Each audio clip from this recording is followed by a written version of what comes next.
نحمده ونصلي ونسلم على رسوله الكريم اما بعد۔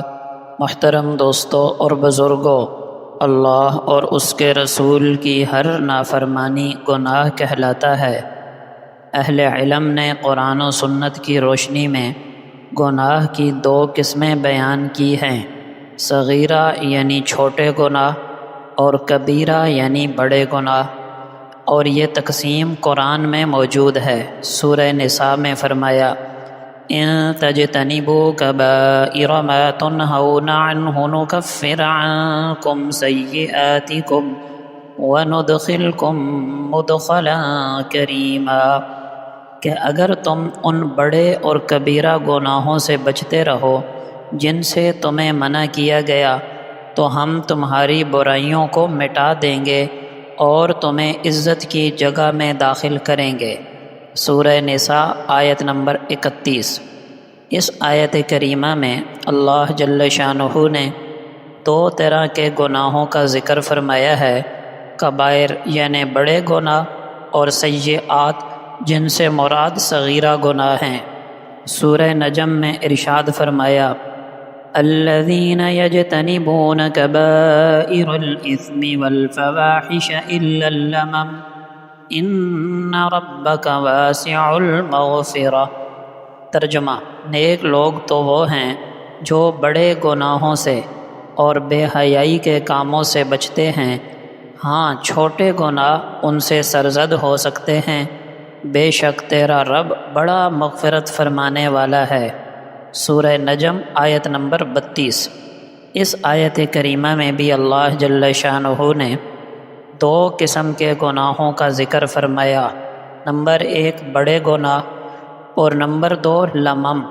لمم لغت میں کہتے ہیں قلیل مقدار کو، یہاں مراد صغیرہ گناہ ہیں۔ ایک حدیث پاک میں ارشاد نبوی ہے کہ 5 وقت کی نمازیں اور ایک جمعہ دوسرے جمعے تک اور ایک رمضان دوسرے رمضان تک درمیان کے گناہوں کا کفارہ ہیں، بشرط یہ کہ کبیرہ گناہوں سے اجتناب کیا جائے۔ صحیح مسلم۔ اس حدیث میں بھی کبیرہ گناہوں سے بچنے کی شرط پر صغیرہ گناہوں کو مٹانے کا ذکر ہے، تو قرآن کریم کی آیات سے اور احادیث شریف سے گناہوں کی تقسیم ظاہر ہو گئی، نمبر 1 کبائر، نمبر 2 صغائر۔ اب دوسرا سوال یہ ہے کہ کبیرہ گناہ کون سے ہیں اور صغیرہ گناہ کون سے ہیں؟ تو اہل علم نے کبیرہ گناہوں کی فہرست میں ان گناہوں کو شمار کیا ہے جن کے بارے میں قرآن میں حدیث میں واضح طور پر جہنم کی سزا بتائی گئی، یا جن کے بارے میں نبی اکرم صلی اللہ علیہ وسلم نے شدید غصے کا اظہار فرمایا، مثلا یوں فرمایا فلاں ہلاک ہوا، یا فرمایا فلاں پر لعنت ہے، یا فرمایا فلاں سے اللہ تعالیٰ کلام نہیں فرمائے گا، یا فرمایا فلاں کو اللہ پاک نہیں فرمائے گا، یا فرمایا ہو کہ فلاں پر اللہ نظر کرم نہیں فرمائے گا، وغیرہ وغیرہ۔ بلکہ ایک حدیث شریف سے تو یہ بھی معلوم ہوتا ہے کہ کبائر میں بھی درجات ہیں، بعض بڑے درجے کے کبیرہ گناہ ہیں، بعض کم درجے کے۔ ایک بار آپ صلی اللہ علیہ وسلم نے صحابہ کرام سے فرمایا کیا میں تمہیں کبائر میں سب سے بڑے گناہ نہ بتاؤں؟ صحابہ نے عرض کی کیوں نہیں، یعنی ضرور بتائیے۔ آپ صلی اللہ علیہ وسلم نے فرمایا اللہ تعالیٰ کے ساتھ شرک کرنا، والدین کی نافرمانی کرنا اور جھوٹی گواہی دینا۔ صحیح بخاری۔ پتہ چلا کہ کبیرہ گناہ جس درجے کا بڑا ہوگا عذاب بھی اسی درجے کا زیادہ ہوگا، اور کبیرہ گناہ جس درجے کا کم ہوگا اس کا عذاب بھی اسی درجے کا کم ہوگا۔ یاد رکھیے، صغیرہ گناہ کو معمولی سمجھ کر اس پر مسلسل عمل کرتے رہنا بھی صغیرہ کو کبیرہ بنا دیتا ہے۔ اسی طرح تکبر کی وجہ سے صغیرہ گناہ پر عمل کرنا بھی صغیرہ گناہ کو کبیرہ بنا دیتا ہے۔ نبی اکرم صلی اللہ علیہ وسلم نے ایک آدمی کو بائیں ہاتھ سے کھاتے ہوئے دیکھا تو فرمایا دائیں ہاتھ سے کھاؤ۔ اس آدمی نے تکبر کی وجہ سے کہا کہ میں دائیں سے نہیں کھا سکتا۔ اللہ تعالیٰ نے اس کا دایاں ہاتھ ہی مفلوج کر دیا۔ بعض اوقات آدمی کی نیت صغیرہ گناہ کو کبیرہ بنا دیتی ہے۔ مثلاً اگر 3 آدمی ایک جگہ بیٹھے ہوں اور ان میں سے 2 آپس میں سرگوشی کریں تو یہ صغیرہ گناہ ہے، لیکن اگر سرگوشی کرنے والوں کی نیت اس تیسرے آدمی کو رنج پہنچانا ہو تو یہی صغیرہ اب کبیرہ گناہ بن جائے گا۔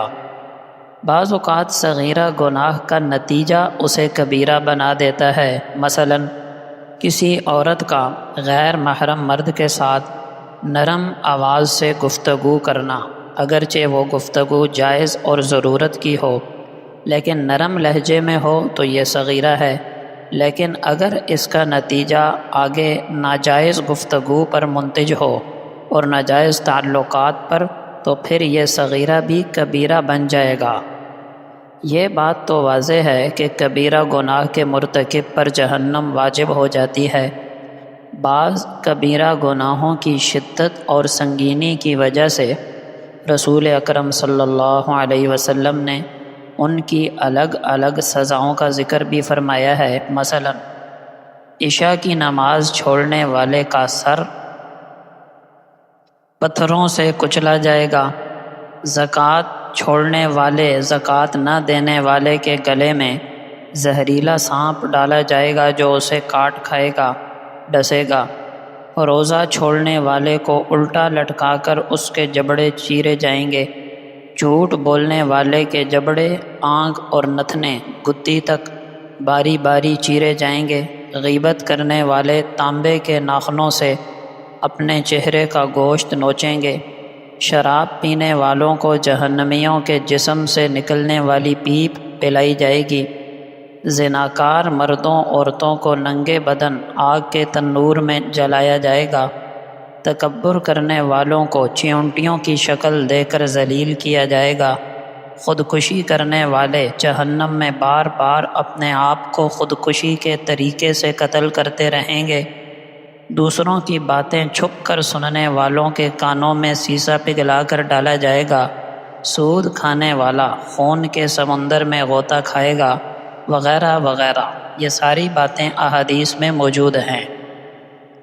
کبیرہ گناہ کا مرتکب کتنی دیر جہنم میں اپنے گناہوں کی سزا بھگتے گا، اس کا انحصار گناہ کی شدت اور سنگینی پر ہے، لیکن اللہ تعالیٰ اپنے فضل و کرم سے اگر اس کی سزا میں تخفیف کرنا چاہیں یا مکمل معاف کرنا چاہیں تو الگ معاملہ ہے۔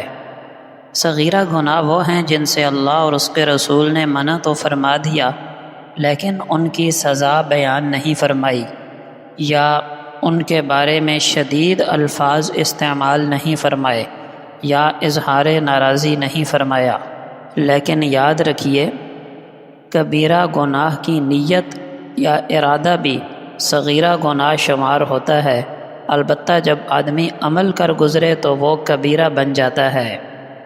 اللہ تعالی ہر قسم کے صغیرہ کبیرہ گناہ سے ہماری ہر سننے والے کی، ہر مسلمان کی حفاظت فرمائے۔